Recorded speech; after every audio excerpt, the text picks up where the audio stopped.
Thank you. Laura? First item are minutes of the Recreation, Sports and Culture Standing Committee meeting held on Monday, December 13th. Second. Any comments?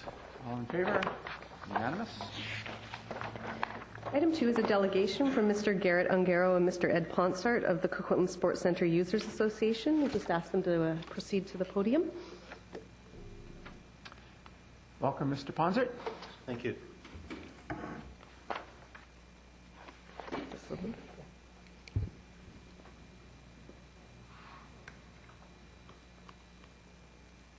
Playing around with Remember, left click. Thank you very much to the Recreation, Sports, Cultural Standing Committee, council people, for allowing us to present today. As you can see, it's a presentation on behalf of the Coquitlam Sports Centre Users Association. The proposal to ask council to consider the installation of artificial turf in the Coquitlam Sports Centre. How do I go back and get it myself? Thank you. Our goal today is to discuss the opportunity of installing artificial turf in the main arena at the Poirier Sports and Leisure Centre. We are confident that the investment in this project will provide the City of Coquitlam a tangible return on investment by way of increased revenue generation through additional uses and attraction of provincial national competitions for existing user groups. This request has been prioritized by the Coquitlam Sports Centre Users Association and has unanimous backing from all members. Oh, did it again. Thank you. One of the things that I was asked to do last year in presenting to the sports user group was to collect information on the benefits of having artificial turf in the arena. That was presented to the sports user group in the past. It was also presented, I believe, in the planning stages of the redevelopment of the sports centre over a year ago. It was then represented last spring, and we've been asked by council or council member to reintroduce it as a proposal. The first item that you see in your handouts is the benefits, what we see are benefits to the City of Coquitlam that benefit not only the city but lacrosse in specific and other sports groups. The elimination of time required to wash floor would increase time available for practices and games, specifically on Saturday prior to ADNAC games. We understand it's a tight schedule getting minor, intermediate, junior, and senior scheduled into the building. Painting of floor logos and lines would not be necessary. Currently 5 days booked for this purpose in the past would allow maintenance staff time for other duties. Maintenance costs would possibly be reduced. Increased multi-use would allow for the increased revenue for the city. Groups other than lacrosse and those currently using the arena during the lacrosse season could be attracted to the facility, whether it be things like lawn bowling, field hockey, indoor soccer, badminton, baseball, and perhaps tennis. Lines are attached using Velcro. These lines could be easily changed for sport user groups other than lacrosse. The unique appearance would increase the interest for those attending events at the arena. More pleasing appearance for spectators. Increased fan attendance and interest in the community. Improved display for TV and internet broadcasting. Increased fan attendance and interest in the community. And attraction of other events in the community. The benefits to the Lacrosse Association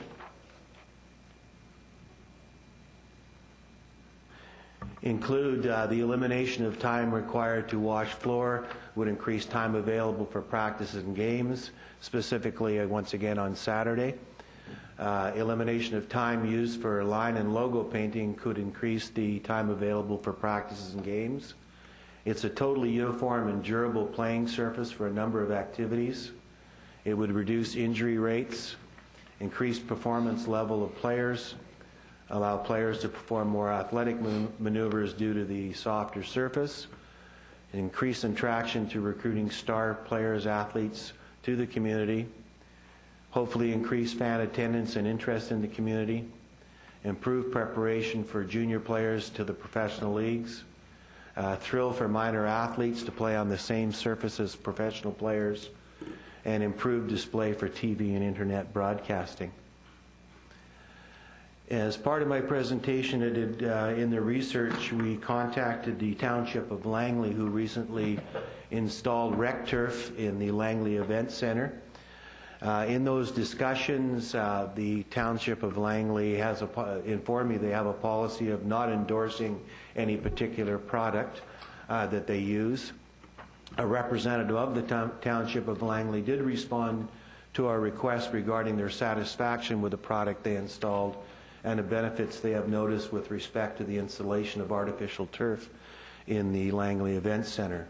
And a summary of that conversation with the Langley Township representative, such items as all user groups, senior, junior, and intermediate thunder lacrosse, love the artificial turf.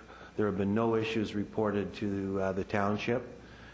They noticed an obvious superior performance level attained by athletes using the artificial turf floor. Storage was not an issue when other benefits were considered. The Township of Langley had custom storage racks built specifically for their arena, which reduced the amount of storage to a quarter of the original space that was being used for storage. In their involvement in putting the artificial turf in Langley, looked at 4 different suppliers that were considered for artificial turf. They included the number of the names mentioned there, and they chose Rec Turf as which is represented by Centaur Athletics here locally. Rec Turf was chosen as it had a local representative, superior communication, and it was a 2-layer floor system as it provided more cushion. The cost estimate when we talked to Centaur Athletics to the Coquitlam Sports Center proposal would be about $115,000 plus tax FOB Coquitlam. Centaur, as a installer of artificial turf, has done approximately 40 arenas in Alberta as well as several throughout the United States. And the Township of Langley in our conversation mentioned that their custom racks cost them approximately $15,000. The dimensions there are of the racks. In touring the facility on Poirier, in our view, those that toured the facility appear to be ample storage space available for the carpet and underlay. Currently in the Lower Mainland, other than Rogers Arena or the old Palace on Renfrew, some local arenas that are currently using alternative floor surfaces other than the concrete that we currently have. New Westminster, which is Queen's Park Arena, has his historic wooden floor. Langley Event Center has recently installed rec turf carpet. And Burnaby Copeland Arena, apparently City Council in Burnaby has just approved the installation of a wooden floor in Copeland Arena. On the screen now are some pictures of rec turf at the Langley Event Center.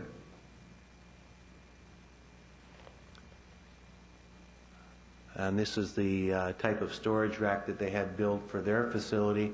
I think what you're seeing there is, dead center, is the underlay, the rubber sponge material.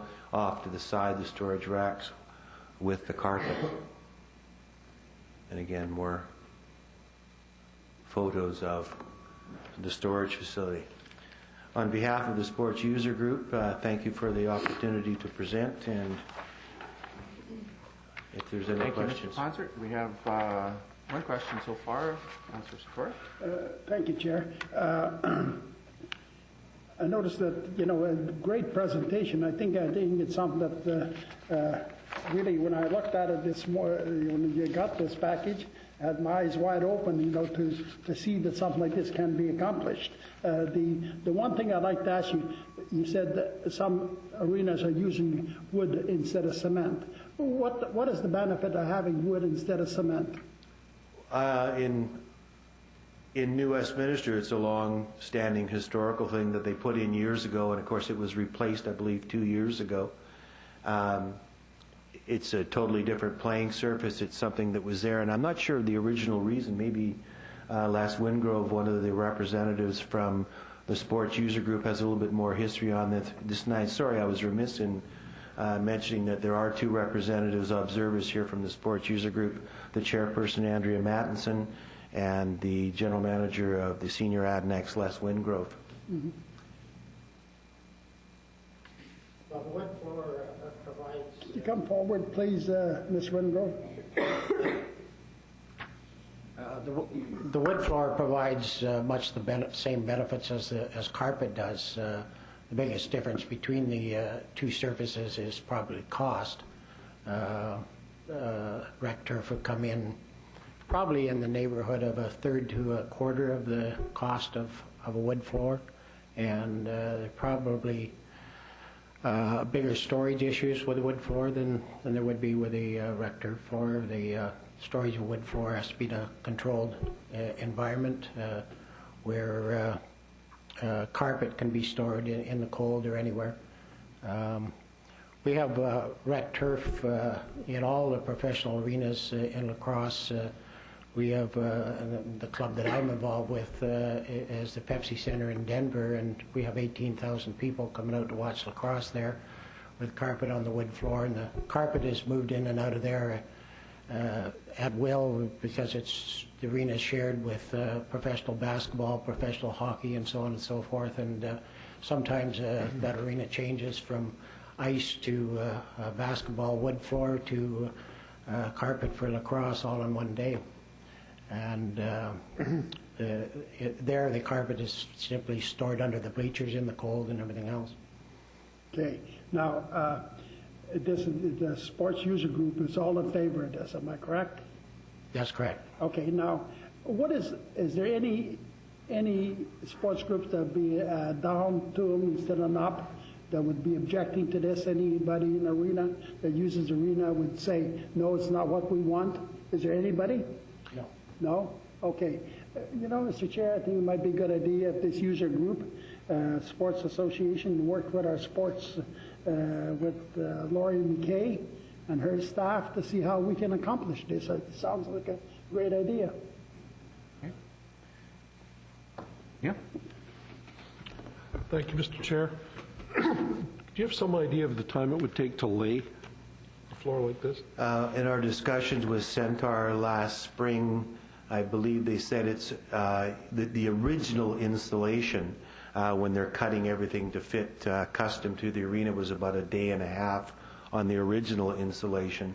As far as future Lift years, and lay. it would be laid in probably a day or less than a day. It would also depend on, obviously, how many of the employees were working on the installation. You didn't get any indication from Langley as to what their experience is? Well, they do it several times a year. That wasn't the plan in our facility. It's a much different facility in the township of Langley where they're having basketball, concerts, that type of thing, and it's in and out in a day. Okay. Are there maintenance issues throughout the season? There's the issue of cleaning the carpet, obviously way less cleaning than is currently required on the cement floor. It can be vacuumed, it can be washed, it can also be, one of the maintenance issues is using a disinfectant material twice a year on it. Okay, I know that in the outdoor fields where we have artificial turf, that we use a crumb or something. Yeah, it's a totally different surface. The outdoor is the rubber pellets. Mm-hmm. The indoor is, I guess if you're familiar with a green carpet, outdoor carpet on the back deck type of thing, it's similar to that. That's kind of a nylon that you'd burn yourself if you slipped on. The new Like indoor rec turf doesn't burn when you slide on it. Okay. So there's no rubber pellets involved. And the life? I beg your How pardon? long does it last? How long will, if we did it this year, when would we do it again? I don't know what the length is. One question I can't remember in discussion with Centaur, but I do know that some of the arenas have had it in excess of 10 years. Okay, thank you. I note that Ms. Mattinson's here, who is the president of the Arena User Group, and I just, no offense here, Mr. Wingrove, I just wanted to make sure from the president here that that's a priority with the user group, is it? Would you like to step forward? To say that when it was brought forward to our user association by Les Monroe, it was something that we all endorsed and did take a vote unanimously on. Well, thank you. Well, since this is coming from the user group and it's unanimous, I would make a motion that that our staff look into this and prepare a report for us. I'll second that. Okay, is there any further information or any further viewpoints on this? All those in favor? Unanimous. Thank you very much. Well, so what will happen is our staff will prepare a report which will come back to us and we'll look into this. If you could give a copy of your report to the city clerk, it would be great. Thank you. Thank you.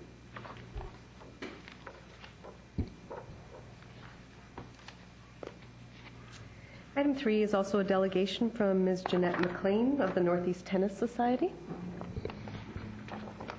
Welcome, Ms. MacLean. Thank you. And thank you, councillors, for this opportunity for receiving a delegation once again from the Northeast Tennis Society. I have a short written presentation which I'll read, and I have copies for each of you afterwards. As this standing committee is aware, the Northeast Tennis Society has a primary goal of having a community-based, affordable and accessible indoor tennis facility available in our community. When I last appeared before this committee, I presented a business plan developed by members of NETS for such a facility. And later, NETS was heartened to learn that City Council had added a community-based indoor tennis facility to its list of unfunded capital projects. Since then, NETS has successfully launched what we hope will become an annual event, the Coquitlam Tennis Festival. We also attended the city's open house at the Poirier Sports Complex, where we received overwhelming support from those who stopped by our table. We gathered 4 more pages of signatures for our petition, and mainly from families with young children. Today, I come before you with news of 2 real and rare opportunities that could move the project forward. The first has to do with funding, matched funding of a professional feasibility study business plan for an indoor tennis facility. Tennis Canada has put in place a small but decent pot of money to help municipalities procure a professional feasibility study business plan for an indoor tennis facility. Tennis Canada is making available in matching funds up to $20,000 per approved application. The study plan would cover such topics as supply and demand, location, structural model, size, cost, program and operational model, management structure, and how revenues would be generated. Input would be solicited from stakeholders, including local tennis clubs, School District 43, Douglas College, Dogwood and Glen Pine Pavilion Centres, recreation and public court users, Tennis BC, other sports associations, and of course the city and representatives of the general public.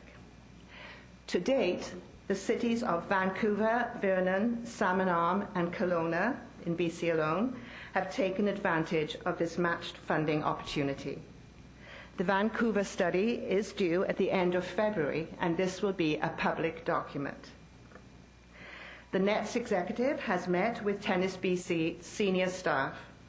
They informed us that they have eyeballed Coquitlam as an ideal location for sponsoring community events and are eager to expand their community programming in the city. They assured us that Tennis BC would support a City of Coquitlam application to Tennis Canada for matched funding of a professional feasibility study approved business plan. Because we anticipate that Vancouver study will contain much of the groundwork information needed for a Coquitlam study and could likely be tailored to our circumstances, we believe that a Coquitlam study would not require the full level of matched funding available through Tennis Canada's program. We anticipate that the amount of funding required would be up to around $10,000 each from the matched funding partners, the City of Coquitlam and Tennis Canada. If Council were to approve conceptually a plan to move forward on this opportunity, then representatives of NETS and Tennis BC would be available to meet with City staff to work out the cost and other application details. I am therefore requesting that this committee recommend to Council that it approve in principle a motion for it to apply to Tennis Canada for matched funding of up to $10,000 for the procurement of a professional feasibility study business plan with respect to a community-based indoor tennis facility for the City of Coquitlam. And further, if approved, that Council instruct City staff to meet with representatives of NETS and Tennis BC to work out the cost and other details of that application. The second funding opportunity is for capital project itself. At this stage, of course, this is an information item only. Tennis Canada has also put into place capital funding that can be accessed by municipalities for the building of an indoor tennis facility. They are looking at 3 communities per year across Canada. The funding would be premised on a completed feasibility study and approved business plan. The plan must include provisions to make the facility accessible to all kids and adults in the community. Tennis Canada will contribute 15% of the cost of building the facility, or up to $250,000. The cheque would be cut once 75% of the work on the building has been completed. We at NETS are, of course, excited about these opportunities and are hopeful that the City of Coquitlam will participate in these national funding programs that will expand the sport and recreation opportunities for young and old alike in our city. Thank you for your time and your attention. Thank you, Ms. MacLean. A very informative presentation. Thank you very much. What's the time frame on these grants? A time frame on? How quick do they have to be in? Are they? Is there a date like? No, there's no deadline. No deadline. No, there's no deadline. It's an ongoing funding program. We've been assured of that. Yes. Okay, thank you. Councillor Sikora. Yeah, thank you very much. How much would something like a covered tennis court cost, roughly, in your end? We had an estimate of covering the pipeline courts about 2 years ago, and they figured around $4 million. About $4 million. Okay, and I'm wondering, Mr. Chair, if there would be also probably other infrastructure money, whether it be federal funding and provincial funding, that we can look into. I guess we don't know that. And I guess when the other cities get their study done, I guess we'll know exactly how much money it's going to cost to do the studies, right? Right, I'm sure. Or do you know that ahead of time? Yeah, I'm sure a feasibility study will look at different options, different structural types, and they would then give us a costing. That's what I'm saying. A lot of that work will already be done on the other studies, And when do you think those other studies would be available? Well, Vancouver, at the end of February. End of February. Yeah, I'm not sure on the others, but I know Vancouver. I'd certainly be interested if we could get those figures or, those studies, a copy of those studies and see what they actually say. And certainly, I certainly would be in favor of having our staff look into this and also work with you people. Also, the fact is look into whether there be federal, provincial government grants, whether it be this year or next year or year after or whatever it is, whenever there's a possibility of getting, I think it's either 33 cent dollars or 66 cent dollars, and that'd be very important to us. So with that, I think, that we can maybe have our staff look into it, maybe see and get the studies when we can get them, and see what they look like and what it costs. Thank you very much. Thank you. Thank you. Councillor Robinson? Thank you. Thank you very much for your presentation. I'm still trying to get over my trauma from my tennis lessons as a child. Okay. We're doing try-it programs. I'll have to come back and try it. I do like the idea of shared resources in terms of having some federal dollars come to the table, and I think Councillor Sikora was moving in a direction where there might be some additional funds available if it did make sense for us to build an indoor facility. I also know that we've had, certainly I recall conversations around council table that, we need to start looking at individual sports, that we've done a lot around team sports and making sure that there are facilities for that. So I just want to ask, how many members do you have? Of Nets itself? Well, it's not a big membership base, right? Okay. It's because it's more of a lobby group. Okay, so But in terms of tennis players, okay, so how many in the organization, and then how many players? That's hard to say, right? You have the club, so I would say at least 500 in terms of People's Court and Coquitlam Tennis Club, and then people, who use, I found out were putting hot water on the courts yesterday to play tennis. So you've got those people as well. The diehards. So, yeah. So, and it's hard to know the schools, the colleges. And a feasibility study would really help us get a grasp of how many residents. That's right. What's the demand? And so I'd like to make a motion that we actually direct staff to move forward at a minimum with this feasibility study, so that we are better poised to make some decisions about, what would it take to do capital project. Right. That's right. Yeah, because it would cover all those questions. Yeah. Yeah. The seconder? I'll second it. No, I was putting my finger up to second it. I'm not sure whether the mayor wished to speak or not. Doing the same thing. Any further discussion? All those in favor? Unanimous. So thank you very much, Ms. MacLean. Between you and Keogh, that you've put tennis on the radar here in Coquitlam, and I commend you for doing an excellent job of keeping it there, and I hope you get what you want. Thank you very much. Alrighty, thank you.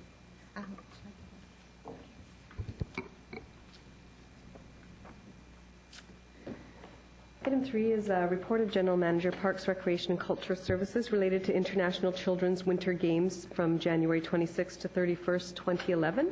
And the recommendation is that the committee receive the report for information. So moved. Second.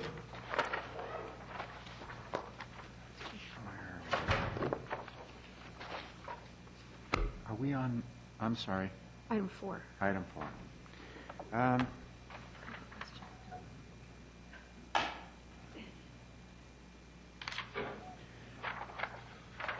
Mr. Chair, Yeah? I have a couple of questions. Sure. I'm curious about when this came to our attention and whether it was our staff who went out and looked for who in the city might wish to participate, or whether the sports themselves, minor hockey, figure skating, curling, came in and said, here's this opportunity that we'd like to take advantage of, and what can you do to help us? Did we take any action to see whether other sports might wish to participate in this once-in-a-lifetime kind of opportunity? I'm going to ask Neil Pukash, our operations manager, who's lead on this, to respond. Great, thank you. This came to our attention around the beginning of October through the Curling Association.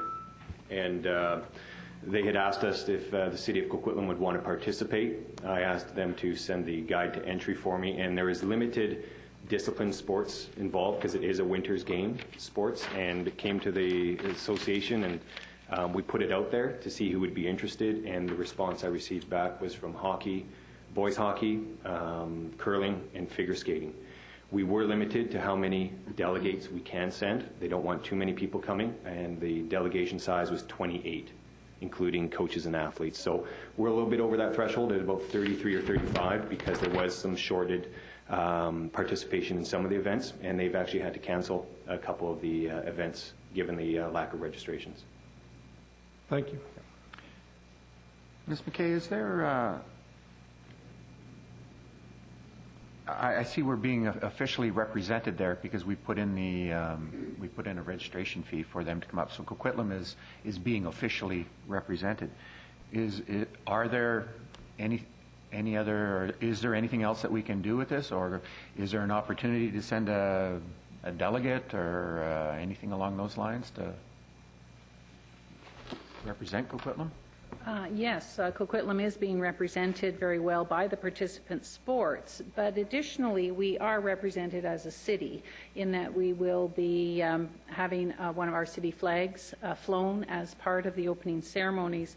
The city does have an opportunity to send an official delegate to be the city representative. We learned of this quite recently from the organizers in Kelowna.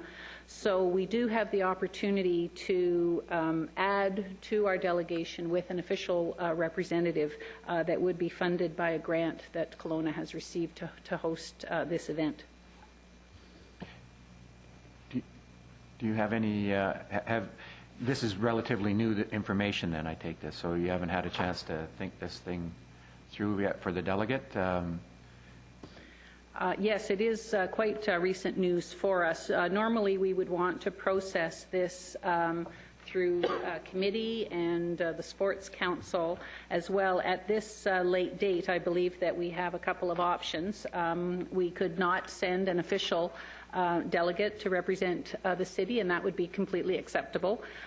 Or we might choose to send an elected official, a staff member, or a community member to be our representative.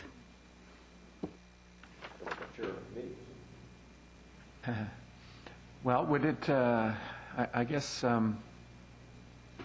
next Monday,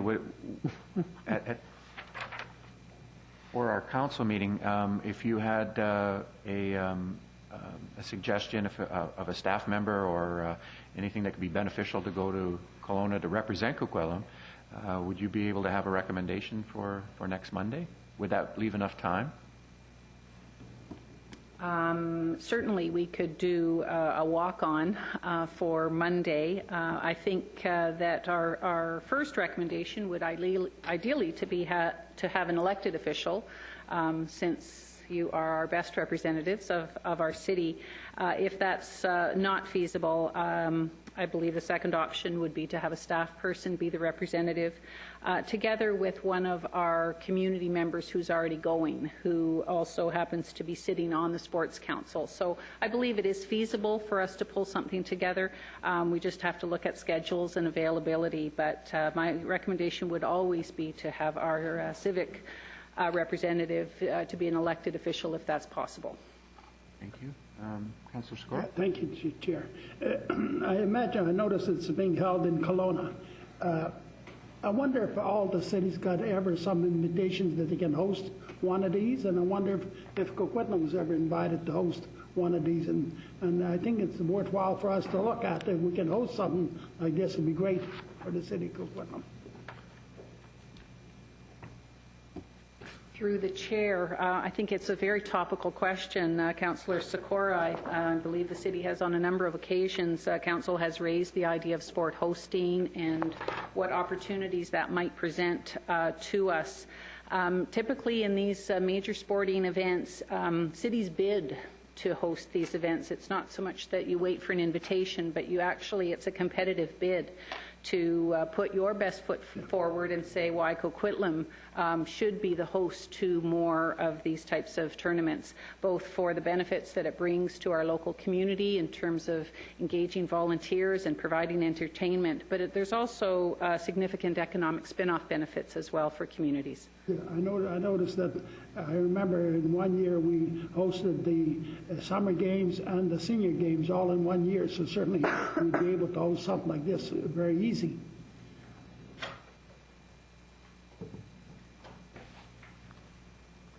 Was there anything else? Move the motion. Of This recommendation. Yeah, I think it's already Already on the floor. It's already on the floor. Is there any other? Mayor Stewart? Okay. And I'm wondering a little bit more systemically, and I agree with the last question about maybe it's time that we start to look, as other communities have, at tournament hosting as an economic development opportunity, and particularly these higher profile ones. This one, since it's an international tournament, I suspect won't be coming back to British Columbia for a long time, but never say never. But there's lots of other opportunities. I do want to find out, though, if there's a systemic way that we can support Coquitlam delegations. And I distinguish between, for example, when Coquitlam Little League makes it all the way to some championship, or when Coquitlam Minor Hockey makes it to a tournament or something. They're representing Coquitlam Minor Hockey, or they're representing their team. They aren't technically representing the city. With some of these tournaments, though, we have a delegation representing the city. And is there, as is the case here, where the city is the team, the city of Coquitlam is the team, and I wonder, is there a way that we could structure a formal approvals process, but also a formal support mechanism to help city representing teams, such as with the BC Summer Games, Senior Games rather, or the Summer Games, or other other occasions when the city is being represented as a city in a championship, in a tournament, and here's one, for example, where we've given them a flag. Is there other, there are other supports that we can offer to help our young athletes get out into these events and really excel, but also really be able to represent our community well? Through the chair, certainly there are examples in municipalities where they do have that type of a sport hosting program that does help teams when they're out visiting and representing our city at other communities. We don't currently have an official program, but again, I believe it's an area for potential development if it is in the interest of council. Council may recall that we previously had a sport hosting, a small program that was focused on helping sport tournaments that were in our city. It was quite a limited program, and it basically provided a small grant to waive some of the city costs for that. But even in that program, we didn't have a component that supported teams that were going away and bringing the pride of Coquitlam out to the broader world. So it's possibly the subject of further work, if that is the desire of committee and council, for us to look into this. Thank you. Anybody else on this? So we will talk over this week along with the rest of the committee, and we'll come to a conclusion on this by Monday. Being no further discussion on this matter, all those in favor? Opposed? Unanimous.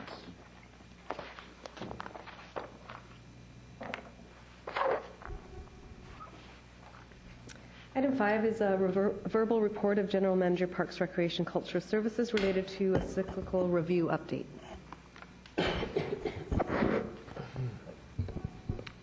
Thank you, Mr. Chair.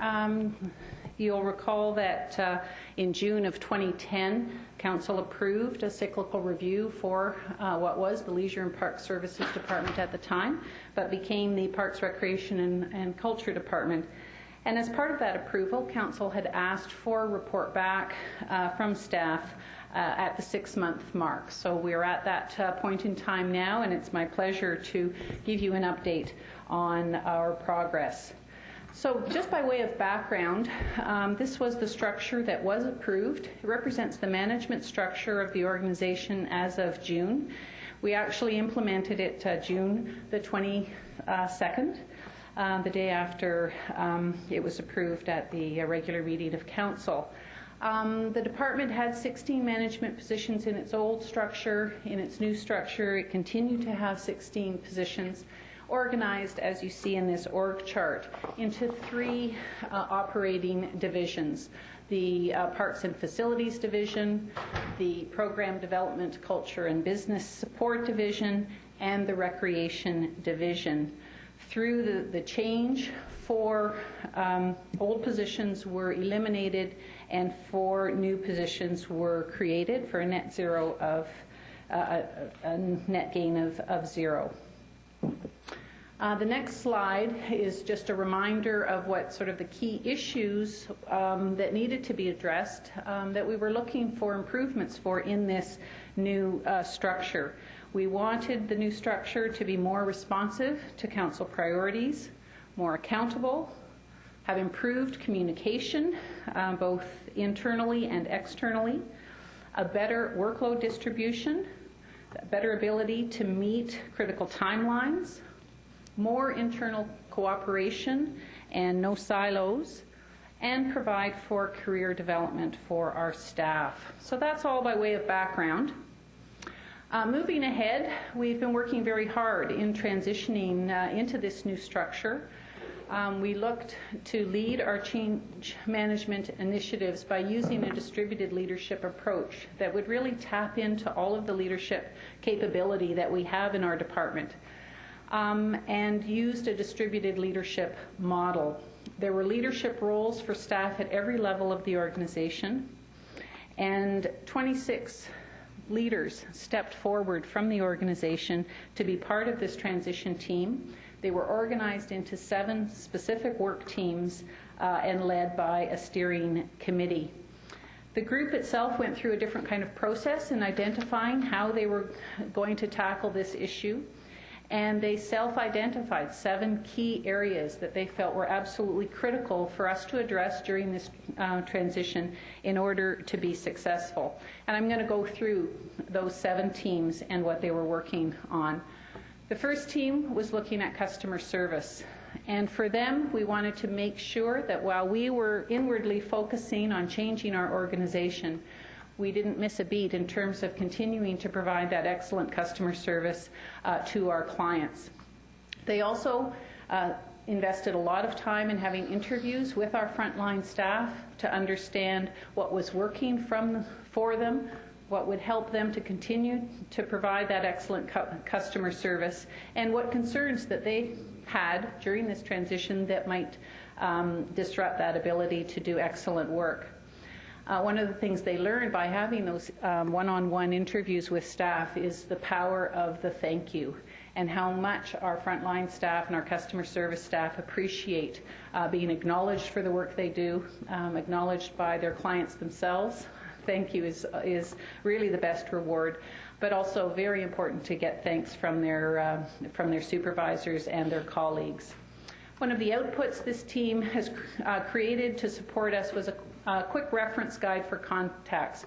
When roles and functions were moving around, it was really important that our frontline staff knew who people had to go to get an issue solved, to get a problem addressed or a question answered. And so that was one of those real quick tools to make it very easy for them to continue to be effective.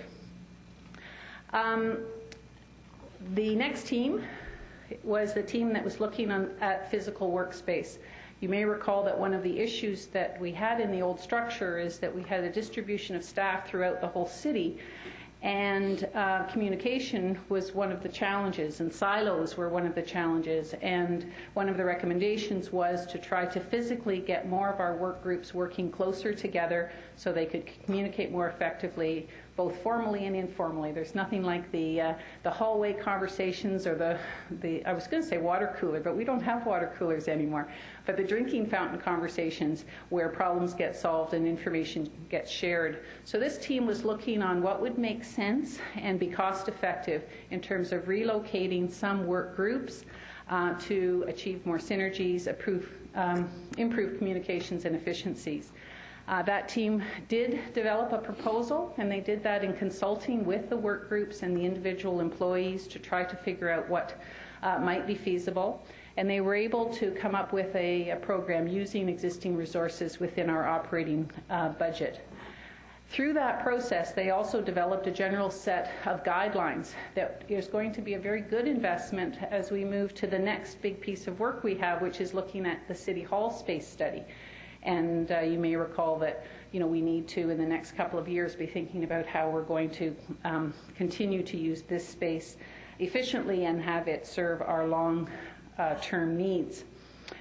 So in this work, the plan they've developed looks at relocating approximately 40 different staff, both regular full-time, regular part-time, and auxiliary staff. And these are primarily movements between 640 Poirier and City Hall and Poirier Sport and Leisure Centre and Pine Tree. They have a phased approach. Some of it has already occurred, and some of it will continue into 2011. The approach does not require major capital infrastructure funding. It is purchasing some modular workstations in order to make better use of some empty space that we have at the Innovation Centre. And over there we already have the IT and the telephone lines and everything already powered in and ready for this. These workstations were anticipated when that was designed many years ago. Through our work in looking at physical workspace, that team also identified that there was the potential to deal with some of the other department workspace issues as well. As you know, there were other cyclical reviews that happened and that formed other work groups, and they similarly have staff scattered all over the city, and by us vacating some spaces, it might allow them, should they choose to consolidate some of their work groups as well. Team number 3 was focused on roles and responsibilities, and they were looking at providing specific tools to help staff process and understand the changes that we were going through. Just some basic who does what, and creating a resource guide for both inside and external customers. That's a piece of work that will be coming out in 2011. One of the very popular tools that they created was this Transition for Smarties little toolkit here. Very clever. It's a reference for all of us. It is the first edition, and we think the last edition, but it was a tool to help staff to address the issues identified by the Cyclical Review, and it included some questionnaires for staff to work through, both individually and in their teams, to understand how they're affected by transition and how they can participate fully. Team number 4 was our team building group, and they were investing in mechanisms to help our people support the change management process. Again, a very creative, enthusiastic group. They invented the SMILE campaign, and through these 6 months they hosted 3 social information events in which we had very good participation by our staff. And at those events, there was lots of informal and formal communication and networking. The events you see in the picture bottom left, that's the pancake breakfast. So that's a grill outdoors, and they're putting little happy faces, before they do the pancakes. Halloween, there was another event as well. One of the prizes that people got were these Coquitlam Happy Face Toasters, and it makes a little happy toast when it comes out. So lots of fun.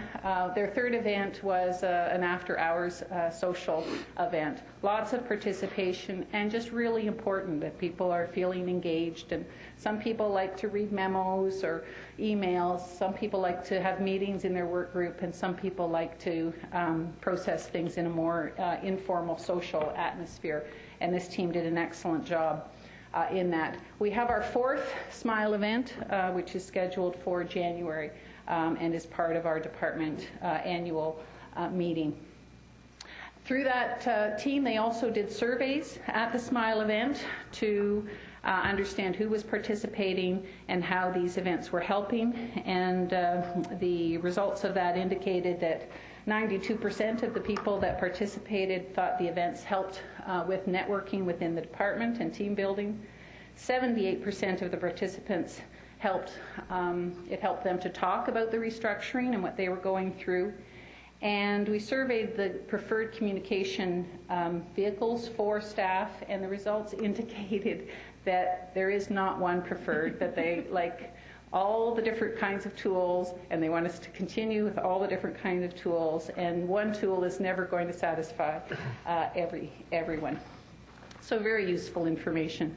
Team number 5 was focused on internal communication, so our very specific internal communication tactics. and for it to be a two-way communication. So our activities in that area, we had the June launch presentation prior to implementation. We distributed 4 written communiques throughout the entire department, and we tried something very new, which was an online forum. This is something, as you know, we use for our public consultations. We tried to do it as an internal communication. Didn't find that there was take-up on that at all, but it was good to try it, and we're going to keep it up to see how it might evolve. Team number 6 was our staff development team, and they were coordinating the filling of the new positions and providing training on dealing effectively with change. During this 6-month period, we have filled the operations manager position and the manager of parks and facilities. 3 more key positions are in progress: our manager of program development, culture and business support, the planning and development manager, and our projects construction manager. All have been through the job evaluation process and are moving through. Through our hiring, we have completed those hires both with internal promotions as well as external hires, and positive to have both happening. Also, a workshop was hosted called Thriving in Times of Change. We had 66 members attend. Very, very positive feedback to those that attended, and the resources from that training has been shared through the department. Team number 7 is our critical path team. That's the team that kept us all organized and coordinated and tracked all the different tasks and activities over the 6 months and reported the outcomes. So you can see our path there, and that team really helped us stay focused on the path that we had agreed to follow through this process. So through all of that effort, the key accomplishments, next slide please. Thank you. 10 key accomplishments I'd like to highlight over this 6-month period. The first is there for a reason, and that's service continuity. That, you know, while the duck was paddling madly underwater doing all these busy tasks, we were floating very smoothly on the surface as far as our public was concerned. Our pools continued to operate, services were not disrupted, and we maintained high levels of service satisfaction through this period of time. We also very easily implemented our new name, Parks, Recreation and Culture. That was very positively received by our public and stakeholders, particularly as it related to the culture and arts sector. They really liked seeing that reflected in our identity. We're doing that as a evolutionary process, so as forms need to get produced, they're produced with our new name, as business cards are done. So it's not driving costs, it's just happening on an ongoing basis and very smoothly. 3 main service areas were integrated during this 6-month period. The first one is the outdoor sports services section. What this did is bring into one house all of the staff that liaise with our sports groups, that deal with the allocation of our outdoor sports fields, that deal with the maintenance of all of our assets as it relates to and they're all now in one section, and we are already seeing some improved communication and customer service coming out of that area, so that's very positive. The second area that we integrated so far, it was the Poirier Sport and Leisure Complex. Again, previously they were reporting into different divisions. Now it's integrated into one under our operations manager, Neil Pukesh. It's a one-stop shop there. And we are working with our customers and clients to also have them use that one-stop customer service interface at the main office for whatever their needs are. If it's registration, if it's a maintenance issue, if it's a booking issue, they can go to one stop and we pull it all together for them.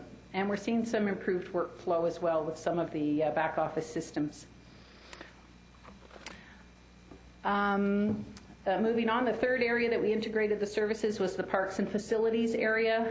And again, we are seeing improvements already in workflow happening in that area. And we're expecting to see a number of other significant improvements in the short term. Interdivisional service agreements.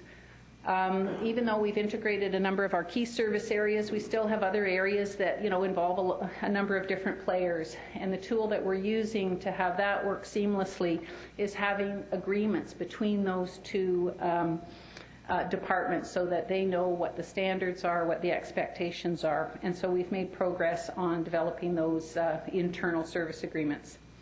We're already seeing some faster timelines in terms of hiring and some improved training in our business services staff as a result of some of our changes.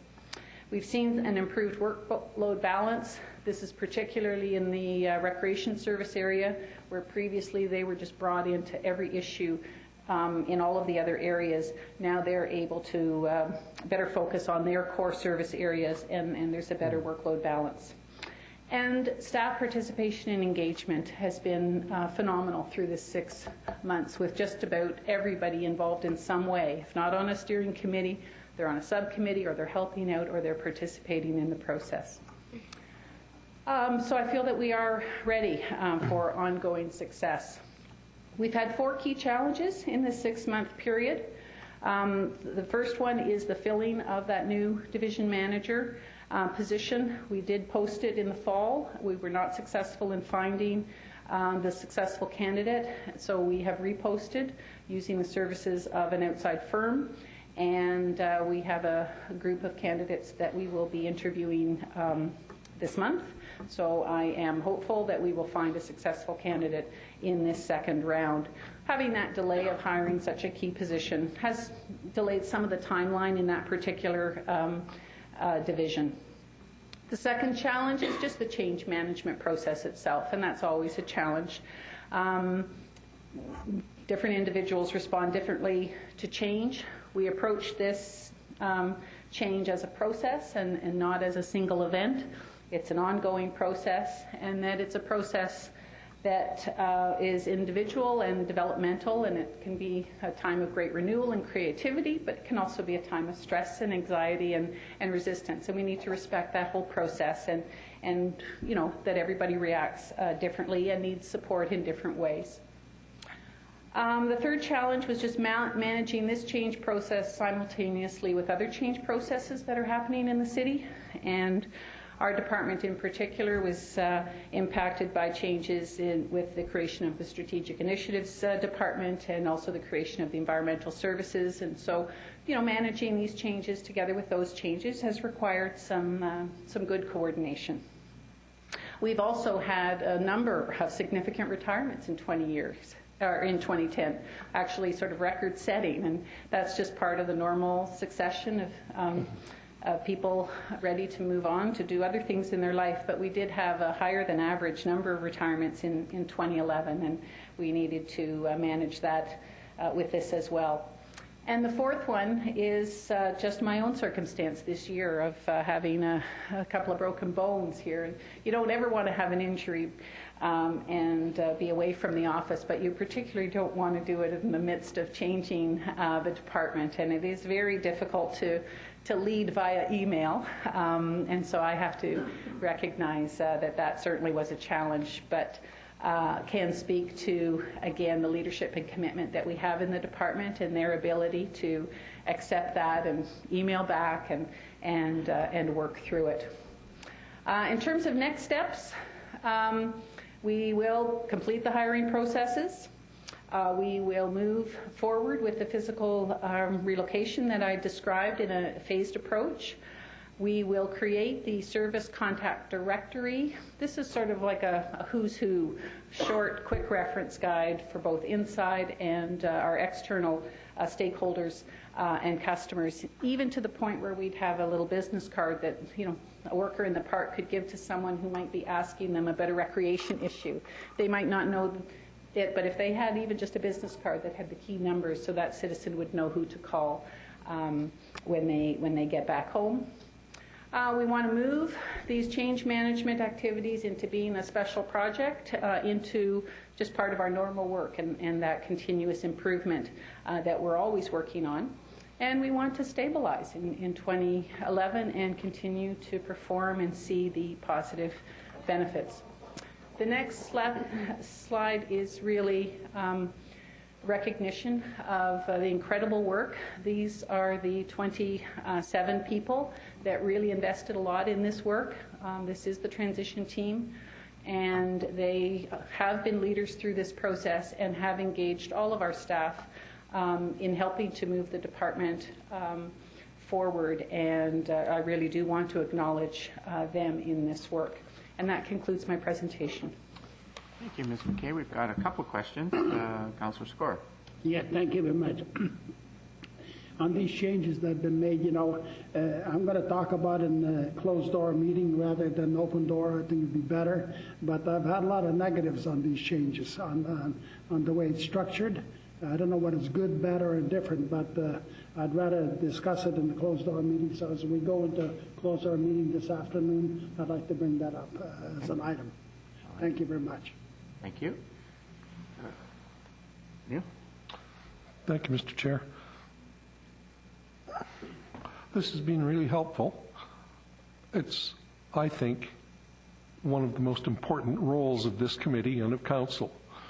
You know, we get individual reports that talk about whether you should spend $20,000 here and whether we should put a sidewalk down a particular street and that kind of thing. The report you've given us speaks to the operation of a major city department and how it serves the people and how we serve our employees, providing them with the supports they need to do their jobs and to do them effectively and happily.